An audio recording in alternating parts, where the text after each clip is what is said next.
Hi everybody, it is Tuesday 30th of June and this will probably be my last or second last recording before I actually leave. It's all feeling a little bit unreal at this stage. I suppose I've been locked down in Ahascragh for so long, it almost seems unreal that I'm actually going to head away, and on top of that the latest news about the virus is not good. It seems to be flaring up everywhere they ease the lockdowns. So I really just have no idea what is going to happen. So I guess I'm just going to take it as it comes. At the moment my thinking is to start off walking here in Ireland, and if I get further, well and good, and if I don't, and do something else. I read a book recently called Iona Dreaming, and it's kind of about the same idea as I've been at myself, except doing it the opposite way, where I went off walking.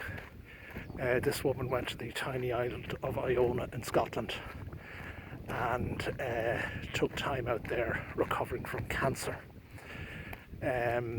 So that might be an option. If I can't go walking, I'll find an island, I'll find a rock somewhere, and I'll go and be a hermit instead of a pilgrim.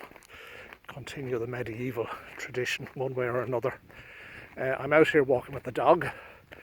This track goes down to the roads, down to the bogs behind the house where I've been living, and it's part of a signposted way, hence the signs and the styles. And it's actually two ways that share a route at this point. One is a local one, the other one is a long national route called the O'Sullivan Beer Way. And the O'Sullivan Beer Way is in honour of an event that took place in the late 1500s, when a chieftain in West Cork escaped with 1,000 followers, and in the middle of winter set off to find safety in Leitrim. And by the time he got there, only about 30 of the original 1,000 survived. So they now have a walking route, more or less following the route that they took. And that route, by chance, goes almost past the door of the house I'm here in Ahascragh, and it goes down to West Cork, to the Beira Peninsula, which is where Dursey Island is, which is where I had intended to start. So I'm thinking I might walk down there. I have to get down there some way or another, and it's impossible to bring a dog on a bus. I could go by train most of the way, or I could get a rental car and leave it down that area. But I think, given the circumstances I'm in, I may well start from here and walk it, and then, as I say, see how it goes. But it's all very much going to be made up as I go along. The idea was to be completely flexible anyway. The idea was that I would simply do what felt right to do. That idea from the Camino of engage with my own spirit. What does it feel like doing? Where does it feel like going? So I had intended it to be completely flexible anyway. But it's to some extent taken out of my hands. So the flexibility is going to be part dictated by external factors, namely the virus and the restrictions that are imposed arising from that. So we shall see. Dog has run off ahead of me. I am glad to say that her paw seems now to be fully healed, and she's charging around the place and terrorising the deer again. But she will be happy to get moving. She has found it quiet around here, with few dogs and few people. Aha! She was behind me. I thought she was in front of me. So that's about it. I'm heading down towards the bog here. This track goes on for about 5 kilometres, So it's a great walk. I've walked the whole way through and back a few times.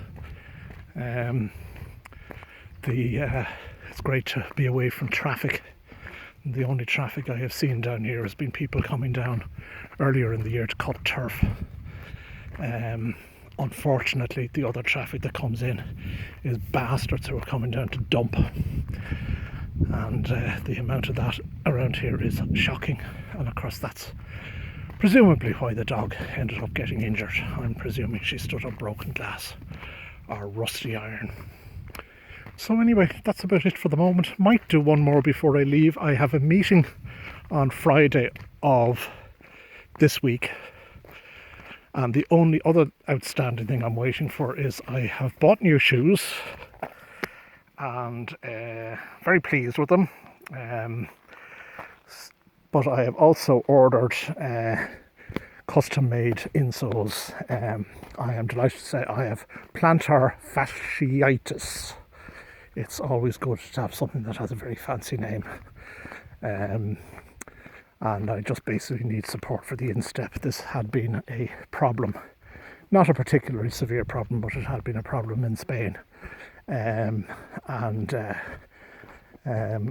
It has been a bit worse since, in the sense that I get some pain sometimes when I'm just lying in bed.